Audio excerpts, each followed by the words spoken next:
Father Topo and little Noosh. There were voices in the dark.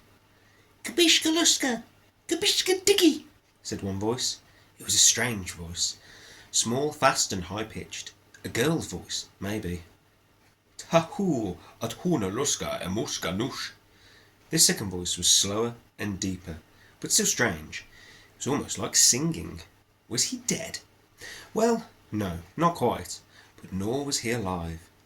And if they had found him, and Blitzen, even just a minute later, they would have found 2 dead bodies.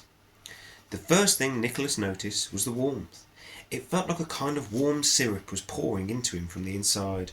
He did not yet feel the small hand pressed against his heart, but he could still hear the voices, even if they did sound 1,000,000 miles away. What is it, Grandpa? Said the high-pitched voice, which now, even more weirdly, Nicholas could understand perfectly, as if it was his own language. It's a boy, Noosh, said the other. A boy? But he's taller than you, Grandpa. That's because he's a special kind of boy. A special kind? What kind? He's a human, the deeper voice said carefully. There was a gasp. A human? Will he eat us? No. Should we run away? It's perfectly safe, I'm sure. And even if it's not, we must never let fear be our guide. Look at his ears. Yes, human ears can take a lot of getting used to. But what about what happened to... Come on, little Noosh. We mustn't think of that. We must always help those who are in trouble, even if they are human. He looks terrible. Yes, he does. That is why we must do everything we can, Noosh. Is it working? Yes. A degree of worry rose up in his voice. I believe it is.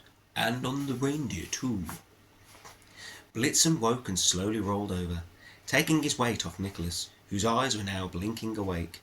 Nicholas gasped. For a moment he didn't know where he was. Then he saw the 2 creatures and gasped again, because that is what you do if you see elves. The elves were both quite short, as elves tend to be, although one was taller than the other. Nicholas could see the smaller one was a girl elf. She had black hair and skin whiter than the snow, and sharp cheeks and pointed ears and large eyes slightly too far apart. She was wearing a dark green-brown tunic that didn't look very warm, but she didn't seem to be cold. The older and bigger elf was wearing a similar coloured tunic and a red belt. He had a long white moustache and white hair and a serious but kind look about him. His eyes twinkled like morning frost in sunshine. Who are you? Asked Nicholas, but really he meant what, and rather who. I'm little Noosh, said little Noosh. What's your name? I'm Nicholas. And I am Father Topo, Noosh's grandpapa, said the other elf, who was looking around him to see if anyone was watching. Well, great-grandpapa, if we're being specific. We are elves. Elves. Am I dead?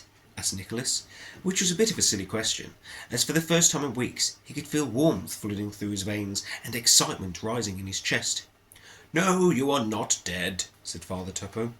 Despite your best efforts, you are very much alive, thanks to the goodness we found inside you. Nicholas was confused. But I don't feel cold or weak. Grandpapa worked a little magic, said little Noosh. Magic? a little drimwick. Drimwick? What's that? Little Noosh looked at Nicholas and then back at her grandpa and back at Nicholas again. You don't know what a drimwick is? She said. Father Topo looked down at the little elf girl. He's from the other side of the mountain. There's not much magic where humans come from. He smiled at Nicholas and Blitzen. A drimwick is a hope spell. You just close your eyes and wish for something. And if you wish in just the right kind of way, you can make it happen. It's one of the earliest spells, laid out in the first Book of Hope and Wonder. That's an elf book about magic. I put my hand on you and your reindeer friend, and I wished you to be warm and to be strong and to be always safe. Always safe? said Nicholas, confused, as Blitzen licked his ear. That's impossible. Little Noosh gasped as Father Topo covered his ears. Elves never, ever say that word. He shook his head. An impossibility is just a possibility you don't understand yet. But now, you must leave Elfhelm, said Father Topo, and you must leave quickly. Elfhelm? The elf village? Asked Nicholas. But I'm not even there. Little Noosh laughed a long elf laugh, which is very long indeed. Father Topo gave her a stern look. What's so funny? Asked Nicholas, thinking that even if you had saved someone's life, it was still rather rude to laugh at them. We are standing on the street of 7 curbs, giggled Little Noosh. What? This isn't a street, it's the middle of nowhere. There's just snow and sort of colours. Little Noosh looked at Father Topo. Tell him, Grandpa, tell him. Father Topo looked around to check no one was watching and quickly explained. This is the longest street in Elfhelm. We're in the southeastern corner of the village. The street winds westwards, all the way to the wooded hills beyond the fringes of the village. Wooded hills? Asked Nicholas. But I can't see anything, just colours in the air. And over there is the Silver Lake and the Reindeer Field and all the shops on Reindeer Field Street. Lake? What lake? And there's the Elfhelm Village Hall, said Little Noosh, pointing in the opposite direction to nothing in particular. Nicholas didn't understand. He stood up. What are you talking about? Is he blind? Asked Little Noosh. Father Topo looked at Nicholas, then at Little Noosh.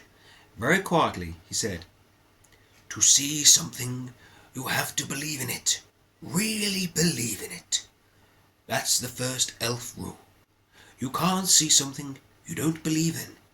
Now, try your hardest and see if you can see what you have been looking for. End of chapter.